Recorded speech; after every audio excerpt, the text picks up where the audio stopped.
Hey everybody, welcome to the We Fix Pain podcast. This is episode number 29. I've got an awesome guest who I marvel at because he's not only an outstanding clinician, top of the line for running and triathlons, but he's also an elite level performer. Chris Johnson. Chris, welcome to the podcast. Thanks so much, Dino. I appreciate your patience in coordinating this, and it's funny. I feel like I've known you for a decade, and so this has been a long time coming, and I'm glad to be here. Yeah, I've been following your work for, man, like you said, well over a decade. And I admire you in a lot of ways. The passion you have for treating people, the passion you have for moving the conservative rehab professions forward. You've done research academically.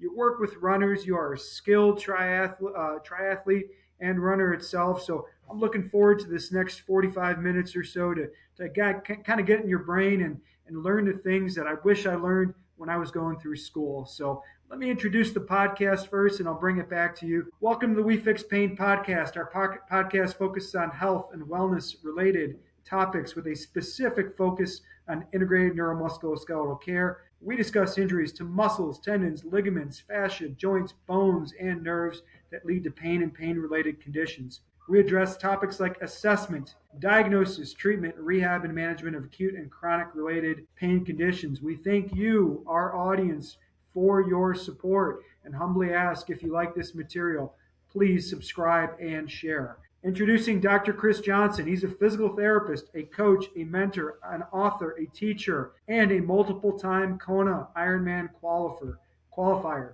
He is the owner of Zarin PT in Seattle, Washington. He's the CEO and co-founder of Run Cadence LLC. He served as a senior physical therapy and research assistant at the prestigious Nicholas Institute of Sports Medicine and Athletic Trauma at Lenox Hill Hospital and is a medical consultant for the New York Rangers. He's an adjunct instructor at one point in time for the Department of Physical Therapy at NYU, that's New York University. He's a published author and keynote speaker. He works with endurance athletes, namely runners and triathletes. And that's why we have him here, because they are a unique population and we need the information in his mind and in his brain to help those patients successfully. Humble brag for Chris, he's a multiple time Ironman Kona qualifier and competitor with a best recorded time of 9 hours, 35 minutes, and 30 seconds. Damn, Chris, you were moving fast, man. At the Ironman Kona, he's finished several half Ironmans and full Ironmans on the podium for his age group and was the overall winner of half Ironman Lake Stevens in 2015. This is important. He's the creator of a 20-hour online self-paced course, Clinical Running Essentials, that focuses on bone stress injuries, which we are going to address on this podcast.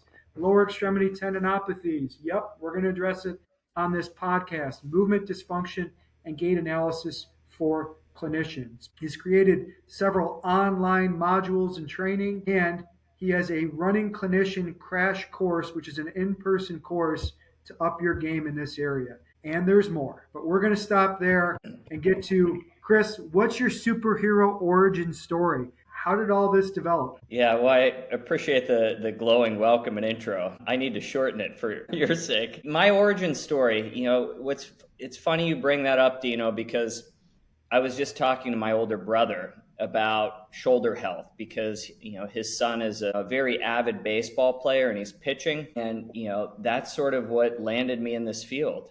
I was essentially exceeding my capacity as a young athlete, and I started off in overhead sports, and then I got into trouble out throwing my body for ease of explanation. And then I went to tennis, which is probably the next worst sport.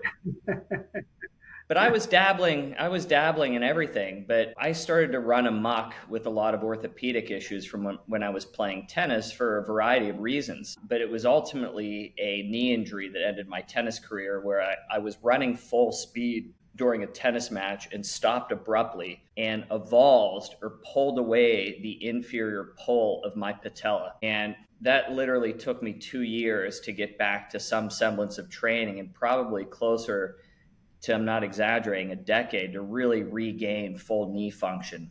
And, I was told that I would never be able to run past the age of my early 20s. And that was when this journey began. So oddly enough, it was running that helped me regain my knee health. And most people have the complete opposite narrative around running, that it's this injurious activity, which there is a high incidence of running related injuries. But, in terms of knee health, if you're being sensible with your training and staying on top of health and wellness factors, running's a very healthy activity, especially if the goal is to stave off osteoarthritis. And there's plenty of very strong research showing that, right? So my goal is to try and help people enjoy a lifetime of running, whether they're doing this for recreation, for health and wellness, or if they're trying to put food on the table and win Olympic medals. And I feel like I have just a lot to share at this point, and at a point in my life and career where it's all about acts of service. Yeah, and I appreciate that serving this population. I am a broken down, busted up runner myself.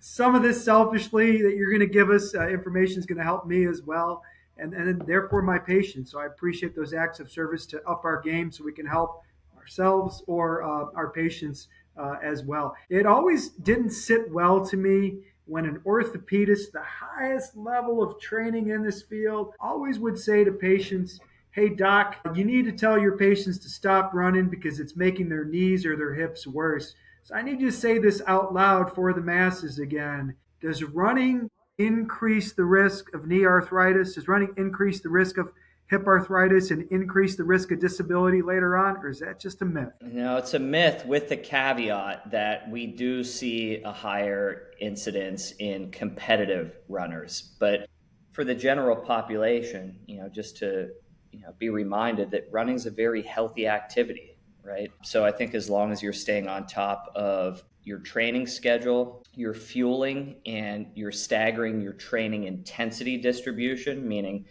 how fast are you running over the course of a week? What's your general volume?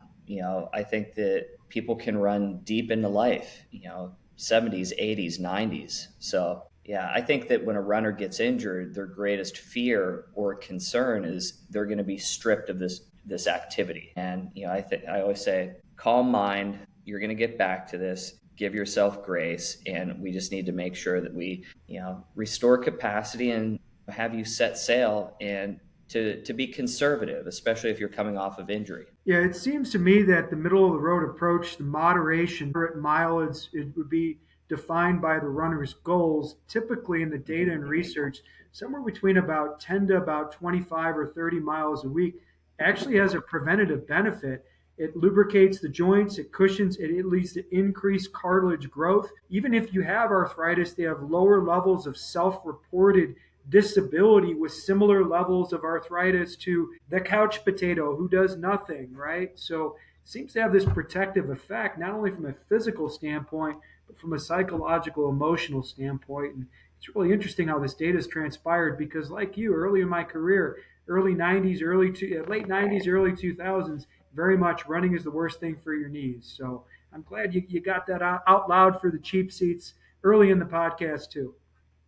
Well, the other thing that's interesting is someone had reached out, and a friend, colleague, and sent me a post that someone did on Instagram. And they were talking about, how runners encounter all these issues with low back pain. And I was scratching my head. I said, that's very bizarre. I don't see a lot of runners with low back pain. And I think that it also speaks to the fact that running's a very healthy activity in terms of spinal health, right? So again, back to what you just mentioned, what could be better than being upright, moving in a reciprocal manner with some like moderate compression relaxation in terms of the spinal segments? I mean, talk about, a good thing for disc health, so, obviously there's some outliers to that, but yeah, I think people are generally coming around. My concern is that we're also in echo chambers, because I do have a lot of patients that still will go and see a doc, and they're good docs. I don't want to throw all orthopedists under the bus, but where they're still being told you need to stop running.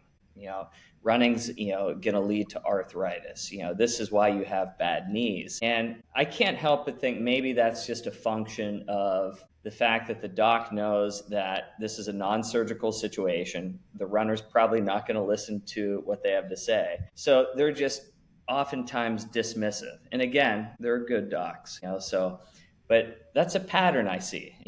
We're in the business of pattern recognition, listening, and observation. So I continue to hear that, and it cracks me. Yeah. Let me flip the script here. What are the unique needs, concerns, and challenges of working with endurance athletes? You've made a career of this, and I appreciate that you have. It's a small subpopulation. No, it's just small. It's a subpopulation of who I treat. That's predominantly what you do. So, what are the unique needs and concerns of endurance athletes, namely our runners and our triathletes? Well, I think that's changed a lot, and I think it probably took a little bit of a different turn after the pandemic. But, I think the most important thing, if I can leave people with one critical message, it's when you're doing these sports, a lot of the times it's type A, it's very driven people, that you need to take care of yourself in terms of nourishing your body and making sure, as one of my colleagues and friends says, is paying the energy bill. All right. My whole caseload pretty much. I'll see two people after I get off the podcast. Both of them have bone stress injuries. All right. The person I consulted yesterday, bone stress injury. I mean, these things are rampant, and yeah, they probably wouldn't occur if these individuals weren't running, but it's a lot of other factors outside of running. Like, we can't ignore training intensity distribution, but we need to look at their ecosystem and to make sure that, my concern when these folks connect with me, and the first question I ask is, am I dealing with a medical issue or am I dealing with a musculoskeletal issue? And most of the time, you're dealing with a medical issue that is presenting as an MSK issue, right? So if people aren't getting sleep, if they're not fueling, if they're restricting, intake at all, if they have any kind of food allergies, like the first person I refer to in all these bone stress injury cases is a registered dietitian, because that's not my area of specialty. So my goal is to ask questions that other people aren't asking and to make sure I get that person to, a licensed provider. So nutritionists, RDs. So make sure you have a couple in your Rolodex. You went old school on me there with the Rolodex, man. I did not Yeah. think you were going. You're in Seattle. It's Black Haven, like Austin. You got Yeah. to say something like to get the audience now, like, oh, we got to tell artificial intelligence to issue a referral for your registered diet. Old school, man. Old Yeah. school. All right. I see you. Hey, when you say the word ecosystem, some of our audience may not know that in the context of the conversation that we're having about lower extremity injuries, running injuries, triathletes. What do you mean further by when you say the word ecosystem? I want to get a lens into the various use distressors and environment that an athlete brings to the table. So, one of the questions I always ask, because these conversations have to unfold very organically, I'll say, hey, I feel like I have a good lens into, what your main complaint is, what your running looks like in terms of schedule, intensity. Can you give me a lens into just the backdrop of life? What's life look like for you right now? And I get really granular. So, my consultations are 90 minutes. I'm fortunately in a position in my career where I have a little bit more of a time luxury. But I want people to walk me through from the time they get up till the time they go to sleep, because I firmly believe that people have daily rhythms and habits. Maybe the weekend looks a little bit different, but the more I understand what that daily flow looks like, then I start having some semblance of what levers do we need to pull. I want to know how people approach fueling in and around activity. When they wake up, are they immediately going to have a coffee, or they drinking water and having a meal? Talk to a lot of endurance athletes where they'll say they train fasted and they're not eating till 11 or noon. And to me, that's a total flag, right? Because you have a big energy bill to pay. I want to know, who, or is this, someone who is single? Are they in a relationship? I consulted a guy the other day and he's having some pushback in terms of like some lower abdominal pain. And he just had his girlfriend move in or partner move in. And I said, look, I been there, done that. This is going to be a little bit of a transitional time. You're starting to feel each other out, so give yourself grace, pull back a little bit. If you're feeling, tired, stressed, or if you feel good, carry on. But just to sort of put that on the radar. if someone is in a corporate setting, hey, tell me about your team members. Are there any people that you get along with? Any people that are a total thorn in your side? I think you need to really appreciate all these moving parts while also, again, staying in our lane is rehab pros, because I think it's very important as a clinician to sort of exercise restraint in the urge to fix before you really have a good idea of what's going on. I And think that that's an takes time, awesome point, right? man. Yeah. So, Yeah, I think that's an awesome point. Urging restraint and the urge to fix and the urge to do good and the urge to help somebody. We can get a little carried away, and yeah, but that's an awesome point. I like the way you put that. yeah. So I would like, just to give you a great example, my ecosystem right now, I just, drove cross country with my mom, so she's out here this summer. So I'm a little bit more on her schedule. I don't have complete control over my schedule if she wasn't here.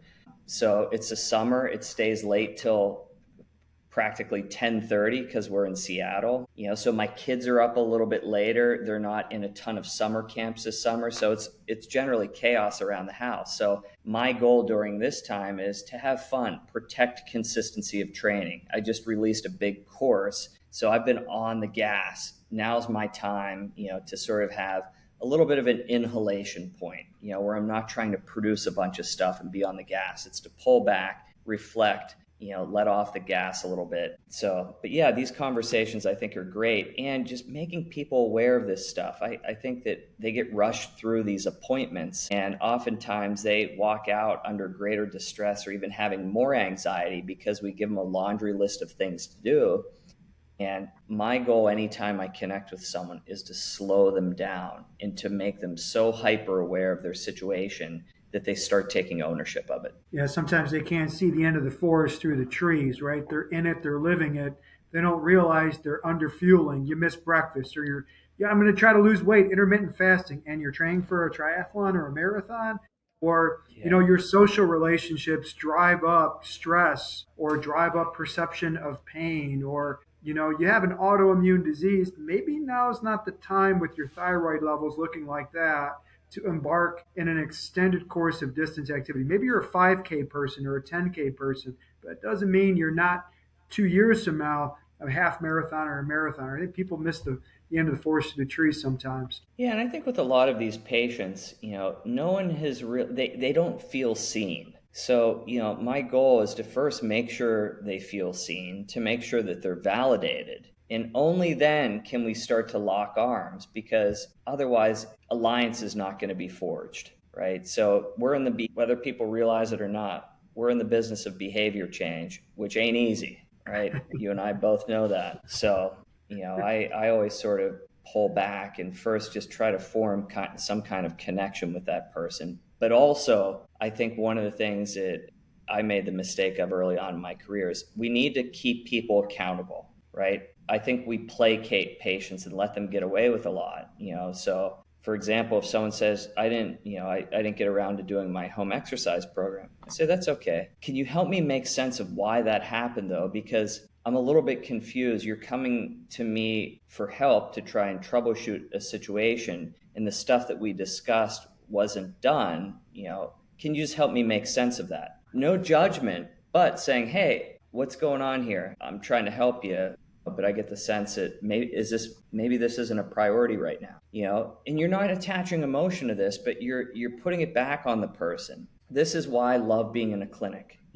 I think that we're so quick to cave to patients, be like, oh, don't worry about it. No, we need to worry about it, because otherwise, what are we doing here? This isn't a good use of our time, right? So, tough love. Resources or other Yeah, resources, financial resources, emotional investment, all that. yeah. But people need to know that's coming from a place of a caring professional, Yeah. not where you're like reading someone the riot act. It's just saying, hey, can you help me make sense of, your behaviors or decisions? And then, like, your stated goal on visit one was to be able to, I'm throwing this out there, run a 320 marathon. Yeah, And, it's okay if that goal is not what you want anymore. But in order for us to reach said goal, I need a little help with your home exercises. yeah. And then you've served both masters, gotten your point across, and like this is what you said to me, and I am your tool to get your resource to get there. Yeah, and to ask that person, what do you think is going to go into achieving that 320 marathon? How do you see all of this unfolding over the next few weeks and months? What concerns do you have about reaching that goal? Do you think it's realistic? Yeah. So it's these conversations that I think, they fall by the wayside. And to me, that's, when people say the science and art of rehab, that's the art of it, right? Why? General question. I'm throwing myself under the bus at one point in my career. Why do we all have such bad recognition in the medical industry of dealing with these bone stress injuries? Yeah, that's a that's a I'm throwing multi-headed myself monster under of the a bus. I question. was there too. Yeah. Well, I think initially, I know during the early part of my career, I didn't have these on my radar, right? And I think that people, they saw me, I didn't see them. And fortunately, people were just being sensible enough where they were able to get on the other side of it. But I think that a lot of this has changed. Rich Willie, who very well respected researcher, brilliant thinker, definitely someone to follow in this space at Montana Running Lab, Hmm. um, as well as my buddy Nathan Carlson. But Rich put out an infographic on Instagram. I think it's his most recent one that talked about some of the stressors and pressures that young athletes face. And there's a lot of, I think, pressure coming from peers.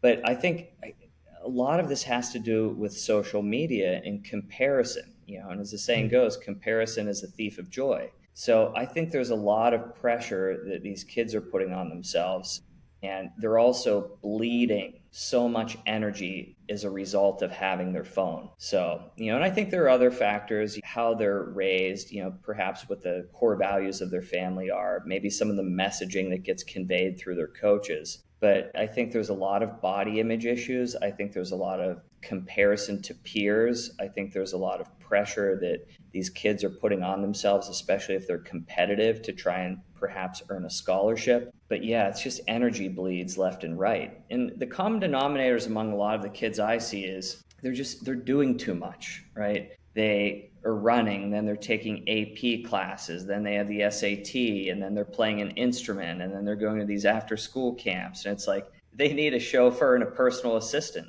And I joke with some of them, saying, "Hey, do you want me to, reach out to your assistant to book your next appointment?" But I think kids aren't allowed to be kids. And as much as we give lip service to the fact, hey, we know participating in multi-directional sports, court sports that involve high, odd, unpredictable forces do wonders for bone health, especially with a, skeletally immature athlete, so long as they're paying the energy bill. But I don't see this happen. All the kids that see me, they're sports specializing in running at 13, 14, 15, and then they're getting into trouble with bone stress injuries when we should really be fortifying their musculoskeletal system. So I think that was my saving grace, was I was dabbling in all these sports, and I didn't really pick up distance running until probably around 23, really focusing it on 25 up until now. I think had I doubled down on this when I was younger, that it would have been a very different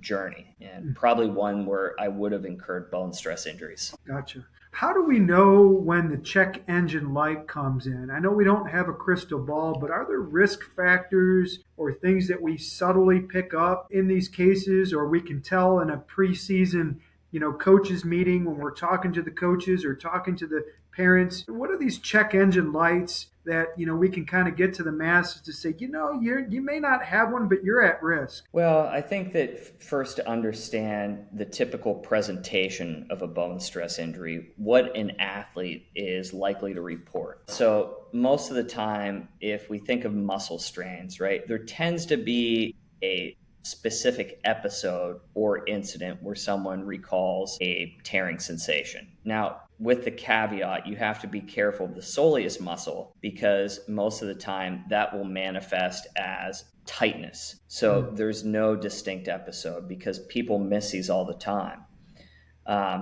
Also, tendons tend to be pretty localized, especially if you're talking about the patellar tendon, the Achilles tendon, we treat the ITB as a tendon or fasciopathy, the posterior tib, the proximal hamstring. Glute means a little bit of a different beast. To also understand who are the populations or demographics that are likely to incur a bone stress injury. So when do these happen? Well, I've seen them happen across a variety of demographics, but typically during adolescence and during perimenopause, Mm. so when there's big hormonal fluctuations. So, but these tend to, again, not be localized over a tendon. There wasn't a specific incident. Someone is running more than, let's say, 20 miles a week. If they've been doing any kind of intensity, invariably what happens is in August, if there's, or high school runners that start, spiking their training, that's a big change. Postseason, if people are doing invitationals, that's a big change. Now, if someone's running an energy deficit, these bone stress injuries will tend to hit more trabecular rich sites. So, spongy bone, the sacrum, the femoral neck. A good heuristic or rule of thumb is the further you get away from the ground, the more likely you're dealing with an energy availability issue. Not So I good. think it's just looking at all this stuff. Yeah. So, I had an athlete reach out recently who had a sacral bone stress injury. And I basically said, look, let's just chill for the next 2 to 3 weeks. I want you to get in touch with this dietitian. And I don't want you to worry about doing anything else, because if you start adding exercises to that person's program, you've created a bigger energy bill when they're not paying their current energy bill. Right? Again, it's like less is more with these folks. And I think that's a tricky thing for a lot of clinicians to swallow, because we're trained to do things to people, right? To intervene, to address impairments. But I think with, getting back to your question, if you have an athlete, especially a younger athlete, so long as they're taking care of themselves, they should be getting stronger. They should be getting faster. So if they start complaining of feeling tired, you see their performances sort of, starting to nosedive a little bit. There are also other factors. Maybe they're a little bit more irascible. Maybe they're not getting good sleep. Maybe they're starting to develop aversions to certain foods.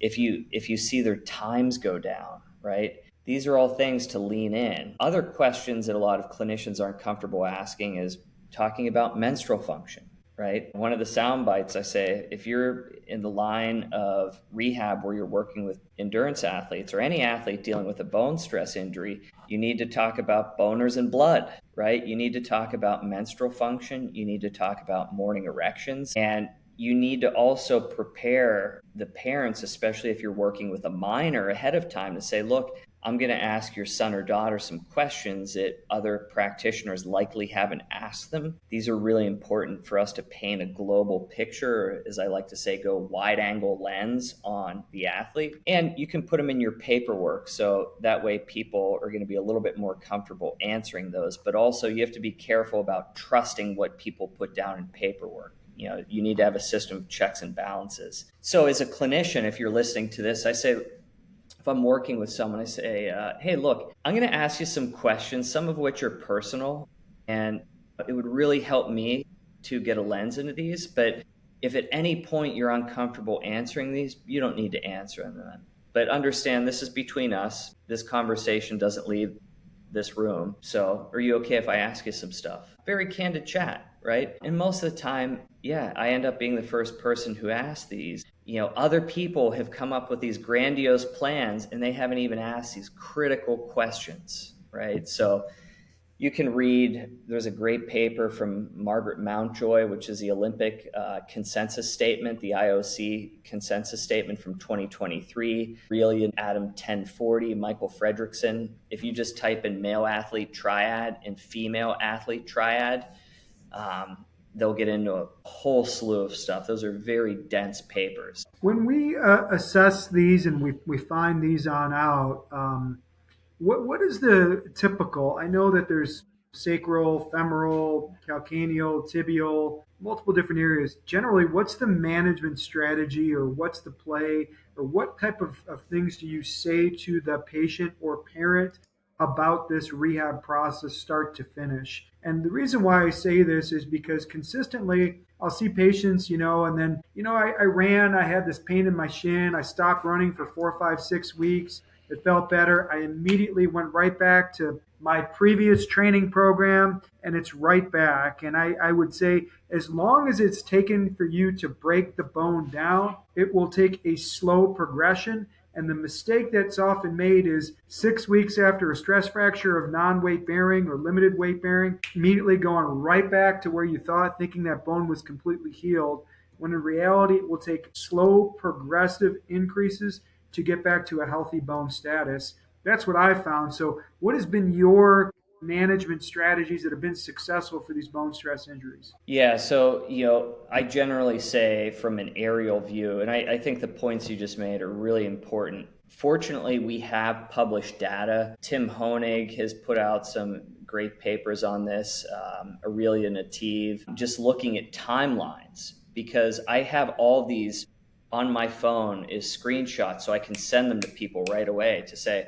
hey, we know that if you have a grade 1 or 2 cortical bone stress injury, such as a tibia, here are the timelines, right? If it's a trabecular spongy bone, here are the timelines. And if it's a grade 3 or 4, you're looking at months, not weeks. But the problem, and you alluded to this, is people rest for anywhere from, let's say, 2 to 6 weeks, depending on the severity or grade of the bone stress injury, if we know that from MR. And then they plug back in, right? And they're plugging back in when that bone is starting to lose its mechanical properties. So this is Kristen Popp's AJSM 2021 study, where she showed that cortical and trabecular volumetric bone mineral density are at its weakest at 12 weeks from the time of diagnosis. Now, that was an observational study that was done in females with a documented tibial bone stress injury. But that bone, because of the cortical remodeling process, is at its weakest point at 12 weeks. So, I think that the initial management strategy is to first say, what's the environment or strategy we need to create to foster healing and position that bone for effective remodeling. Then, and we're trying to first just get someone through activities of daily living, put some guardrails on step count, pull back from running. Some of these folks, if they can't establish pain-free walking, you need to probably put them into a cam walker and sometimes even go on crutches for a short period of time, right? And then, once someone can get through activities of daily living, then you start to think of introducing some loading, starting with body weight, going to external load. So, simple rules of thumb, 2 to 1, meaning bilateral to unilateral, straight plane to diagonal, slow to fast. And then at some point you have to structure the return to run, which is Stu just eloquently put. These are controlled bone loading sessions. This is not training, right? So I think you have to rework that narrative, because like you said, people think that they're just going to plug back in, and that bone can take up to a year plus to fully mineralize, right? So I think that we paint this picture of like, oh, just rest for a little bit and then plug back in, no harm, no foul. And I'm like, that's a slippery slope. And the next infographic I'm going to put out that pertains to this topic is running fast comes last. To run fast, you need to hit the ground harder. You're dealing with higher strain and strain rate on bone, especially below the knee, because that tibia is seeing gnarly tugging forces from the calf muscle complex. So, if someone's coming off of a tibial bone stress injury, keep the reins on them, put them into a higher drop shoe. Don't create an environment where they're going to be trending towards more of a fourth strike, which means running uphill, perhaps running on a treadmill, though treadmills can also reduce tibial strain. So, but there's a lot of considerations. And I think the main thing is to get athletes to pump the brakes and to just give themselves grace as they're working through this process. Yeah, too much too soon in that recovery process is detrimental. And I'm grateful you talked about that timeline. Some of them are weeks, and then up to that cortical remodeling of 1 year. I guess in the end, you just can't fake physiology. You can trick the nervous system here or there with our manual therapies of the world, our manipulations, our dry needlings of the world, but you can't fake that physiology, right? Yeah, I'm writing that down, Dino. I always can't fake physiology. You can't fake physiology, man. Tim Gabbett put in a very awesome infographic. I'll send it to you here after the podcast. I'll send it to your email address about the response of certain biological tissues to load and force. When is the proper loading and when is the proper healing time? And when you look at that, you're like, thank you. I need to send this to all my patients now. Yeah, I had a discussion with Tim when that manuscript came out, talking about some of the bone stress injury stuff he alluded to. But and just to take a quick step back, and Tim's a very pragmatic and sharp dude, to stroke his ego a little bit. But the thing I also wanted to say too is, with the cortical remodeling, one of the analogies that I use is, if you have a road crew that is coming in, say, there's a huge defect, it got to a point where the road was really going south. What do? Right? You have the Department of Transportation come in, they block off the road, right? They're slowing down traffic, sometimes, forcing you to come to a stop. And they have to first remove the portion of the road that was compromised, and think of that as osteoclasts coming in, removing the damaged portion. This is how cortical remodeling happens if we're talking about the tibia. And then, they basically lay a fresh bed, and then they bring, the fresh asphalt in, and they pack it in, right? And then that's the osteoblast, like laying down the new line of cells. And then you have a steamroller that comes in that's sort of working back and forth, right? And the road crew, they still have it blocked off, right? Traffic's going around, but it's slow. And then they open it to cars, and that surface has to go through a conditioning process. That's how I explain it to patients and when I teach. And I also say this doesn't happen overnight, right? They're saying like, hey, there's going to be delays and congestion for the next 2 weeks as we work on this road. So one cortical remodeling process takes around 3 months, right? So you're going to need to go through a couple of those. And the other article that I love, that was back from 2002 from Romani, they have a great acronym, which is REST, which is remove abnormal stress, exercise to maintain cardiovascular fitness and prevent deconditioning. S for safe, pain-free return to running. And we do need to put strict pain guardrails on these people. And then T for time, for bone maturity, for remodeling to do its thing, and for full mineralization to occur. So hopefully that gives your listeners, especially all the nerdy rehab pros out there, some material to work with when they're in the clinic. It does. It does. Let's flip the script and transition here. I know you're up on the clock here. Tendinopathy is another focus of your course, your online course, and your in-person course. So, why do these tendons become problematic and symptomatic in our runners? Well, yeah, great question. So when people always ask, what do I do professionally? I always say I pretty much manage bone stress injuries and lower limb tendinopathy, because that's what the runners who consult me are afflicted with. So, I think with lower limb tendinopathy, a lot of these are training errors, right? We know that with the calf muscle complex, 50% of the energy comes from below the knee or that calf muscle complex, which obviously converges to form the Achilles tendon. So, but I think a lot of the times it's inadequate rest and people who are on the gas a little bit more than they need to be. And I think it depends on who we're talking about, whether we're dealing with.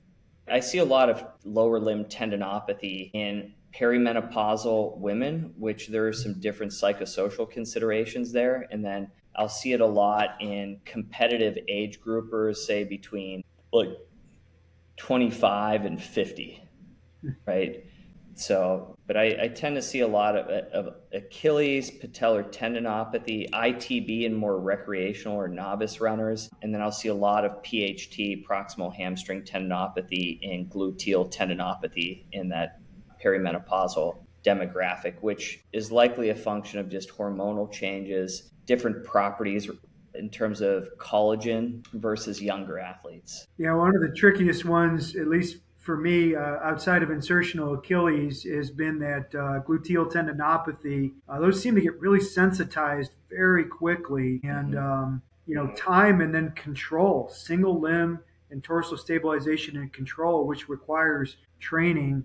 Is that what you're finding? That the trickiest of the group is those two areas, that insertional and that gluteal tendinopathy as well? Yeah, and as much as I do think a lot of the high load approaches are important, I always say, with the caveat that psychosocial factors are really important in that demographic, of women between, say, 45 to 65 or 40 to 65. Um, if you look at all the drills I put online, Dino, you know this better than anyone. You're They're like the so king of the YouTube video marching drills. well, so the reason I am always, especially with that demographic, is I really try to get a lot of the women who consult me in particular. Not to say this doesn't impact men, it does. I mean, at a lower percentage, but to just, again, consider the moving parts, because I don't find that just doing a lot of high load activities is what helps them address their situation. All the drills that I put out, you'll see this emphasis on smoothness, coordination, lumbo-pelvic hip control, because I do think compressive forces are really important in those two entities in terms of glute med tendinopathy and PHT, where initially we're trying to pull back and minimize compressive forces, but at some point you need to tease into them. But so much of the rehab with lower limb tendinopathy, I tell people it's a game of addition by subtraction. I just saw a woman recently who had a PHT, a little bit younger than the typical patient that you're going to encounter. But she's like, I said, why do you think this got kicked into motion? She's like, I love running fast uphill and, I'm doing a lot of deadlifting. I'm like, triple whammy, She right? nailed it. She nailed it right there. Yeah, it textbook subjective, right? So I said, you can run. Let's keep it on level ground. We'll bump up your cadence. She was at 164 on a treadmill. People tend to trend 2.5 to 3% higher based on the Blanksby study. So I said, let's just get you running on level ground. We don't need to stop you running, and let's just get you doing some activities where we keep that hamstring under load in positions that are reducing compressive forces, something like a long lever bridge, right? Before we start to sort of tease into getting into something like a kettlebell deadlift propped up on yoga blocks, then going to a kettlebell deadlift off the floor, then trap bar. So, but people respond really well. And I always enjoy working with folks with lower limb tendinopathy because you have a little bit more leeway in terms of the guardrails. With bone stress injuries, you're like, we need to be really conservative here, especially if you're dealing with a high risk site. But across the board, with lower limb tendinopathy, if we're going off the pain monitoring model, we have a little bit more leeway. So I joke with some of my friends, I say, look, you can keep training. Don't be dumb, right? Be sensible. You can keep training though, and it's okay to poke into pain. So We got you for a couple more minutes here. I want to transition really quick and pick up the topic of physical performance testing. Again, another topic that you hit heavy and hard in your rehab courses. What performance and physical testing do you utilize to screen and manage runners? Are there two or three really good examples where you keep going back to that assessment, that assessment to help you yeah, track and progress people? Yeah, 1,000%. And I have a couple PDFs that are probably out online. I could send one to you that shows people the exact battery of tests where if I were being cross-examined in a court of law regarding my decision to help or to clear someone to initiate a return to running program, when I teach on this, Dino, I say, look, if you have someone do a lateral step down, you have 12 inch, them 18-inch, 24-inch? 7 to 8 inch, Okay, right? okay. Low. But the goal is to keep the torso upright. I won't cue that, but I want to see how they lower their body weight on one leg because it's cycling them through the ranges they're likely to encounter during running. I'll look at single leg hopping so long as they tolerate pogo jumps, right? And I'll look Like at single hopping leg for distance, height. with no, for distance runners, I'm looking at single leg hopping in place, medial lateral, and then I'll do four square hopping because Okay. I feel like if someone can tolerate that for 30 seconds, I have high confidence that nothing is brewing because their bones have to deal with high strain and strain rate. They have to store and release energy in terms of their their tendons, and they need to have a certain level of muscle strength, especially below the knee or in the calf muscle complex, where I have confidence that nothing sinister is going on. So if I see short, quick ground contact times, while someone's doing 4 square hopping, I'm like, this person's good. Now, so the 3 tests: lateral step down, single leg hopping, running.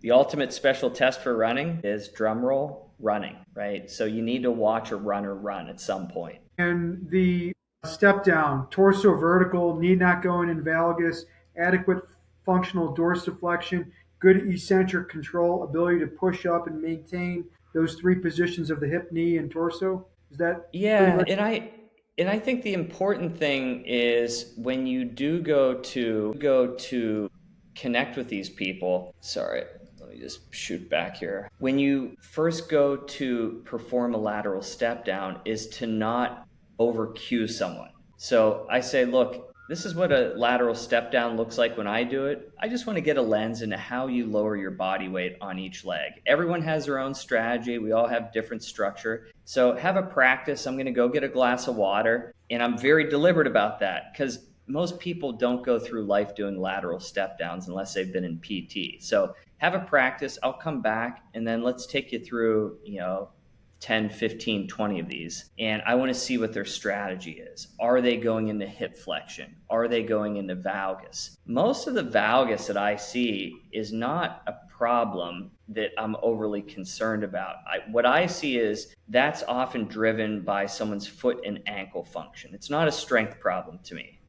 Maybe motor control, we could argue, but a lot of runners just have stiff ankles. So if they can't advance that shin forward, thanks to the redundancy of our system, they're going to figure out another way. That could be a combination of, hip adduction, femoral internal rotation. Maybe they toe out and they're going through the subtalar region. So I just want to see what their strategy is. And then I may prop them up so their heels are on, like a decline slant board, to see, if I take that ankle out of the equation, how does that impact things? So, but you will glean so much from those assessments. I feel like if you take someone through those, that you're going to have a considerable portion of the information you need to think about exercise prescription modifications, how coordinated this person is. I find out really quick if someone's just run over the course of their life when they do a lateral step down, because they look drunk, right? If you have a soccer player do this, they're looking at you like, dude, what are you having me do? Like, this is trivial. Like, I could do 100 of these, So that's not the case with people who are pure runners. Yeah, I don't think valgus is the evil that we once thought it was. Like, it's not the bane of all existence. In fact, there's some excellent distance runners and marathoners that move into the frontal plane, into the transverse plane and rotation more than what you thought would be ideal. So, yeah, to your point, where valgus is not the end of the world, I agree. I would be more concerned if it was a high speed pivoting sport, your basketballs of the world, your soccers of the world, but in mostly a sagittal running thing. If I get a little bit here or there, it doesn't really irk me. I know we got to close up pretty soon. We're going to go quick and dirty right here. Your top threes. This is like the David Letterman, list. So give me Yep. your top threes. Your top three strength training exercises for runners. Something to load the calf, right? Some kind of single leg calf drill. I'm going to throw a farmer march in there, because I think it's the biggest gap That's how you in made your someone's money, man. program. Yeah, so farmer march, and I would get someone doing. I would ideally like to get someone doing some kind of energy storage and release drill, and I say that especially for the younger runners out there, so long as they're paying the energy bill. But to answer this in a little bit more detail, all the best athletes, what are they doing? They're doing the major lifts. Like, so they're going to do a squat, they're going to do a deadlift, they're going to do some kind of single leg drill, and, ideally something to load the calf, just given the role of the calf muscle complex, especially the soleus, which I don't do a lot of bent knee work. I do most of it straight knee, and that's a whole course in terms of why. Yeah, a lot of research on the importance of soleus and soleus firing. A lot of stuff has come out, even soleus and longevity, how long a life you'll live. It's really interesting Yeah. to see and track that. My big three, just in case you were wondering, I do something in single leg stance, single leg deadlifts with my runners. I do something in split stance, so we do a Bulgarian split squat, and I will change how the load is carried. I'll do some with a